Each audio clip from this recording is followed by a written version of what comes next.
자, 이번 시간에는 뭘 설명해 드릴 거냐면 아주 신박한 개념에 대해서 설명해 드릴 건데, 자, 여러분들한테 div를 여러 개 만들려고 하면 보통 어떻게 만들어요? div 탭, 그 다음에 div 탭 이런 식으로 만들죠. 자, 그런데 div 한 다음에 곱하기해서 이런 식으로 쓰게 되면 두 개를 이런 식으로 만들어줘요. 내가 곱하기 10개 한다? 그러면 10개의 div를 이런 식으로 만드는 걸 만들어준다. 자, 이런 식으로 코딩을 하는 걸 뭐라고 하냐면 한국말로는 젠 코딩이라고 해요. 콩글리시죠. 자, 영어로는 뭐라고 하냐면 mhat이라고 합니다. 실무에서는 젠 코딩이라는 말보다는 mhat이라는 말을 제일 많이 씁니다. mhat과 젠 코딩 다 똑같은 말이에요. 자, 그래서 mhat이라는 기술을 한번 써볼 건데, 자, 그러면 이 mhat이라는 걸 쓰게 되면 여러분들의 코딩의 효율성이 굉장히 많이 살아나요. 속도도 많이 빨라지고요. 그래서 여러분들이 이 mhat은 많이 사용해 봐야 된다라고 보시면 되거든요. 자, 그러면 여기다가 이렇게 써볼게요. div 플러스라는 게 있어요. 이거는 뭐 실제로 더한다 그런 게 아니라 div랑 섹션이라는 걸 만들어주는데, 이 플러스라는 건 뭐냐면 이 div랑 섹션을 형제 관계로 만들어달라 그런 의미예요. 그러면 이런 식으로 하게 되면 div 섹션이 형제 관계로 만들어지고요. 아니면 내가 여기다가 이런 식으로 꺽쇠를 쓰게 되면 이건 뭐냐면 div하고 섹션을 무슨 관계? 부모 자식 관계로 만들어 달라라고 이런 식으로 코딩을 하는 것도 여러분들이 가능하다라고 보시면 돼요. 그래서 꺽쇠를 이용하면 부모 자식 관계, 그 다음에 플러스를 이용하면 형제 관계로 여러분들이 코드를 짜는 게 가능하다라고 보시면 되거든요. 자, 그러면 여기다가 이런 식으로 제가 한번 테이블을 한번 만들어 볼게요. 테이블. 자, 우리 아까 테이블 만들었죠? 어떻게? 자, 테이블 쓴 다음에 일단은 tbody만 써볼게요. tbody. 왜냐면 테이블의 자식으로 tbody가 들어가야 되잖아요. 그 다음에 그의 자식으로 뭐가 들어온다? 바로 td가 오는 게 아니죠. tr이 온다 했습니다. 자, tr이 오고요. 그 다음에 그의 자식으로 td를 쓸 겁니다. 자, td를 좀 많이 쓰고 싶다 하면 여러분들이 곱하기 한 다음에 뭐 10개 써도 되는데 저는 5개 정도만 써줄게요.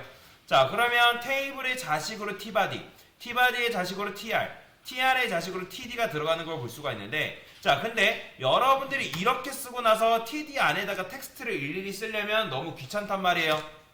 그러면 한 번에 써주는 방법이 있습니다. 여기다가 중괄호 연 다음에, 그러니까 td 곱하기 5개 한 다음에 중괄호 한 다음에 제가 여기다가 그냥 데이터라고 써볼게요. 데이터. 자, 그렇게 쓰면 td 안에 데이터라는 텍스트가 이런 식으로 박히는 걸 볼 수가 있습니다. 자, 그 다음에 나는 여기다가 숫자를 좀 집어넣고 싶다. 데이터 1, 데이터 2, 데이터 3 이런 식으로 붙이고 싶을 때 어떻게 하면 되냐면 Shift 누른 상태에서 달러기호 있죠? 자, 이걸 누르게 되면 여기에 알아서 번호까지 순서대로 박히는 걸 볼 수가 있다라고 보시면 됩니다. 자, 이 상태에서 여러분들이 코드를 쓸 수가 있어요. 그러니까 달러 기호를 쓰게 되면 이 달러 기호가 알아서 뭐다? 숫자로 치환이 됩니다. 숫자로 이런 식으로. 그래서 이런 식으로 만드는 게 가능해요.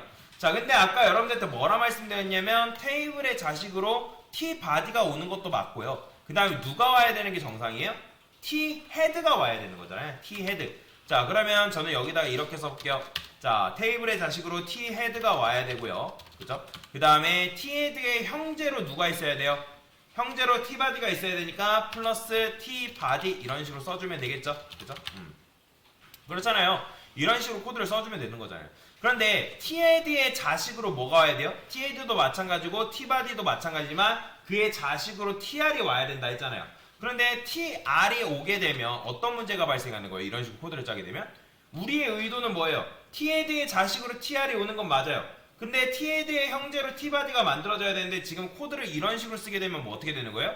thead의 자식으로 tr이 들어오는 건 맞지만 tr의 형제로 tbody가 이런 식으로 잡혀버린단 말이에요. 그러면 이런 식으로 코드를 짜면 된다 안 된다? 당연히 안 되겠죠. 그죠? 이런 식으로 코드를 짜주면 안 되겠죠. 자, 그래서 이거를 하는 방법이 있는데 어떻게 하면 되냐면 플러스를 지우고 Shift 6을 누르면 이런 식으로 만들어져요. Shift 6. 자, 이런 모양을 만들어주면 이거 이름은 정확하게 모르는데, 그래서 Shift 6을 누르면 요 기호를 써주게 되면 여러분들이 thead하고 tr이 부모 자식 관계가 된 동시에 thead하고 tbody가 뭐다? 형제 관계로 만들어지는 게 가능합니다. 자, 근데 이게 어렵다. 그러면 이렇게 써도 돼요. 그냥 여러분들 플러스라고 냅두시고 thead하고 tr을 뭘로 감싸면 되냐면 소가로로 이런 식으로 감싸주면 되는 거예요. 소가로. 이렇게. 그러면 소가루로 감싸주게 되면 여러분들이 수학 시간에 배웠겠지만 소가루 안쪽이 먼저 실행돼요? 바깥쪽이 먼저 실행돼요? 안쪽이 먼저 실행되기 때문에 T헤드하고 TR이 부모 자식 간의 관계가 된 다음에 플러스 T바디가 만나서 형제 관계가 이런 식으로 이루어진다라고 보시면 되거든요. 자, 그래서 여러분들이 이 M의 젠코딩을 잘 이용을 해야지만 코드를 이런 형태로 만들어내는 게 가능하다라는 거예요. 그러면 TR의 자식으로는 뭐 TH가 들어가겠죠. TH 한 5개 정도 만들어 볼까요? 자, 그 다음에 T바디의 자식으로 TR도 마찬가지로 5개. 그 다음에 자식으로 TD가 뭐 3개씩 이렇게. 그러면 데이터 뭐 이런 식으로 쓸 수도 있고요. 마찬가지로 TH에다가 뭐 여기다가는 뭐 머리 제목 뭐 이런 식으로 쓸 수도 있겠죠. 그죠? 자, 그러면 이런 식으로 여러분들 만들고 커서 끝에서 혹시라도 탭 한번 하면 이런 식으로 테이블이 손쉽게 만들어내는 걸 볼 수가 있다라고 보시면 됩니다. 근데 지금 보면 제가 여기 3개라 했기 때문에 그렇죠? 5개로 만들어 줄게요. 그래야지만 5 이렇게 내용물이 채워져 있겠죠? 자, 이런 식으로 손쉽게 여러분들이 테이블을 만드는 게 가능하다라는 거죠. 자, 혹시라도 여러분들 코드를 썼는데 안 나오시는 분들이 계세요. 이게 막 시프트가 들어간다거나 뭐 이런 식으로 뭐 오타가 난다거나 근데 당황하지 마시고 혹시라도 이게 안 나왔다 하신 분들은 컨트롤 스페이스 누르면 이렇게 나올 거예요. 요 문구가 어떻게 나올 거다라는 게 예시가 나오니까 아니면 요거를 여러분들이 쓴 거를 지웠다가 잘라내기 했다가 컨트롤 V 하면 다시 나오니까 그렇게 하시면 된다라고 보시면 됩니다. 자, 그러면 테이블을 이런 식으로 쓸 수가 있는데 나중에 여러분들이 테이블을 쓰다 보면 테이블 같은 경우는 우리가 여기다 뭘 썼죠? 아까 표의 형태를 만들어줘야 하기 때문에 여기다가 보더라는 걸 썼잖아요. 기억나시죠? 자, 근데 테이블을 여러분들이 예를 들어서 100개를 만든 상황이에요. 이렇게. 자, 근데 100개를 만든 상황에서 고객의 요청으로 인해서 테이블을 표 형태로 만들어 달래요. 그러면 여기다가 여러분들이 보더를 일일이 몇 개 써야 돼요? 100개 써줘야 되는 거잖아요. 근데 그렇게 쓰기에는 너무 귀찮단 말이에요. 그래서 여러분들이 MS를 이용해서 속성을 부여하는 게 가능한데 어떻게 쓰냐? 자, 테이블이라 쓴 다음에 대괄호 연 다음에 여기다가는 뭘 쓸 수 있냐면 속성명을 쓸 수 있습니다. 그러니까 속성 값도 채워서 쓸 수가 있어요. 보더는 큰따옴표 1. 자, 그러고 나서 여러분들이 쓰게 되면 어떤 게 완성된다? 이런 게 완성이 됩니다. 이렇게 탭을 하게 되면 아예 속성이 들어가 있는 상태에서 테이블이 만들어진다라고 보시면 돼요. 그러면 여러분들이 굳이 일일이 보더 1 추가할 필요 없이 곱하기 한 다음에 5개 또는 뭐 100개 하면 이런 식으로 표를 만들어 주겠죠. 굉장히 손쉽게 표 만드는 게 가능하다라는 거죠. 그래서 이런 식으로 속성을 쓰는 것도 굉장히 중요하다. 자, 그러면 이런 것도 가능하겠죠. 자, 우리가 A 엘리먼트 쓸 때 어떻게 썼어요?